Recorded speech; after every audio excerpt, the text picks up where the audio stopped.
कर देना, ये दामों में काफी गिरावट आई है। गाजर जहां रोजाना 30 से 40 किलो रुपए बिकती थी, और ऐसे में अब 5 रुपए किलो में भी ग्राहक नहीं ले रहे हैं। इसके अलावा अन्य सब्जियों के दामों में भी काफी गिरावट आई है।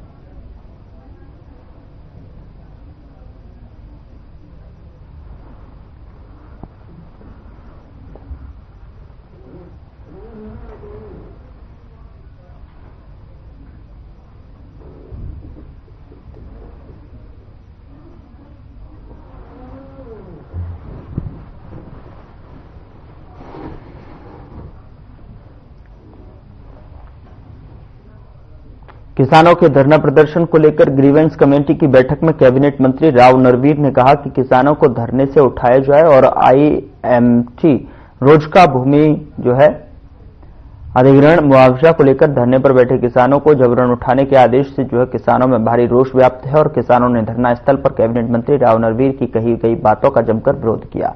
दो टूक कहा कि जब तक किसानों को उनका हक नहीं मिलेगा तब तक वह नहीं हटेंगे। अगर इसके लिए सैकड़ों किसानों को जान की बाजी लगानी पड़े तो वो भी पीछे नहीं हटेंगे। किसानों ने पत्रकारों से बातचीत के दौरान कहा कि उद्योग एवं वाणिज्य, वन एवं पर्यावरण मंत्री राव नरवीर सिंह के ग्रीवेंस कमेटी की बैठक के दौरान अधिकारियों से कहा कि किसान काफी समय से आईएमटी सोहना की जमीन पर धरना दे रहे हैं, जिसकी वजह से काम रुका हुआ है। इसके लिए किसानों को धरने से उठाया जाए।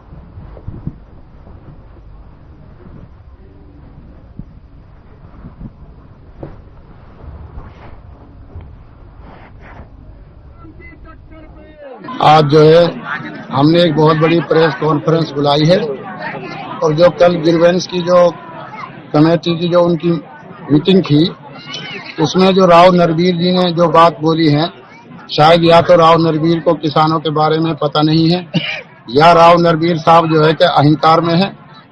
इस बात को बोलने से पहले राव नरवीर जी को किसानों से मिलना चाहिए था। सरकार का दोहरा रवैया हमें दिखाई देता है। एक तो हमारा संघर्ष लगातार 12 साल से जो चल रहा है, और 29 फरवरी से लगातार 10 महीने हो गए हमारे धरने को। तो इसके बीच में हमारी सीएम साहब से भी, सैनी साहब से भी मीटिंग हुई है।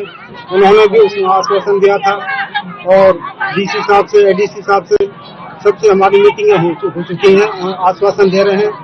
और दूसरी तरफ राव नरवीर जो मंत्री है, वो इस तरह की भाषा को जो बोल रहा है, तो कुछ इसमें दाल में कुछ काला नजर आता है। किसानों को लेके भी एसपी साहब के लिए ऑर्डर किया है। आगे की प्लानिंग के बारे में तो सरपंच साहब बताएंगे, लेकिन जो कल नरवीर साहब ने एसपी साहब को ऑर्डर किया है, मैं आपके माध्यम से, पत्रकार बंधुओं के माध्यम से, और यहाँ पे जो हमारे सीआईडी के ऑफिसर हैं, उनके माध्यम से सरकार को बता देना चाहता हूँ कि सरकार हमारी जान तो ले सकती है, लेकिन जब तक हमारी मांगों को पूरा नहीं किया जाएगा, हमारी जो 25 लाख रुपए विद इंटरेस्ट के, और जो हमारा एग्रीमेंट जो कहीं भी पूरे हिंदुस्तान में नहीं कराया गया, जब तक उसको कैंसिल नहीं कर देगी सरकार, तब तक हम टस से मस नहीं हटेंगे। ये दूसरे हल्के से 2 वजह हो सकती है, या तो उनके अहंकार की वजह है, या वो बेचारे इस मामले से पूरे अनजान है। आपको मालूम है, गांधीवादी तरीके से 10 महीने से हमारा धरना चल रहा है। रूटीन में हमारी एसडीएम साहब से भी मीटिंग हुई है, एडीसी साहब से भी मीटिंग हुई है, रिसेंटली हमारी डीसी साहब से भी मीटिंग होनी थी, जो कैंसिल हो गई है। मेरे ख्याल से या तो राव नरवीर जी का ये अहंकार है, या उनकी ये अनजान है, या बिल्कुल अज्ञान है, वो इस मामले में उनको पता ही नहीं है, वरना वो भी एक जिम्मेदार है, वो ऐसा बयान बिल्कुल भी नहीं। 27 तारीख को अपनी 9 गांवों की मीटिंग बुलाकर उधर रतिया क्षेत्र में फैले नशे के कारोबार को खत्म करने के लिए पुलिस ने मोर्चा खोल दिया है। पुलिस ने हर गांव में कमेटियां बनानी शुरू कर दी हैं। सदर थाना एसएचओ राजवीर सिंह ने रतिया क्षेत्र के सरपंचों की बैठक बुलाई और गांव में ठीकरी पहरा लगाने के आदेश दिए।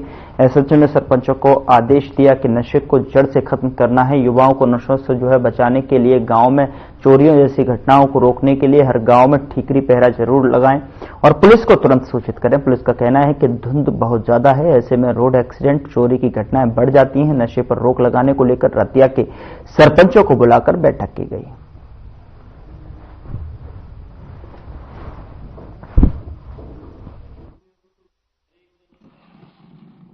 एजेंडा ये है जी, आगे धुंध का समय है। इस धुंध के समय में चोरियों की वारदात बढ़ जाती हैं। इसका कारण गांव में ठिकरी पहरा लगाना, कोई ऐसा कोई व्यक्ति आवे जो बाहर का संदिग्ध हो, उनके बारे में पूछताछ करना और पुलिस को सूचना देना 112 पर। नशे का भी है इसमें? नशे का इसके अंदर गांव के अंदर कमेटियां बनाओगे और गांव का सहयोग लेके जो भी बच्चे नशा करने लग रहे उनका छुड़वाने के लिए प्रेरित कराएंगे और जो कोई काम कर रहे हैं उनको उनके खिलाफ कानूनी कार्रवाई करेंगे।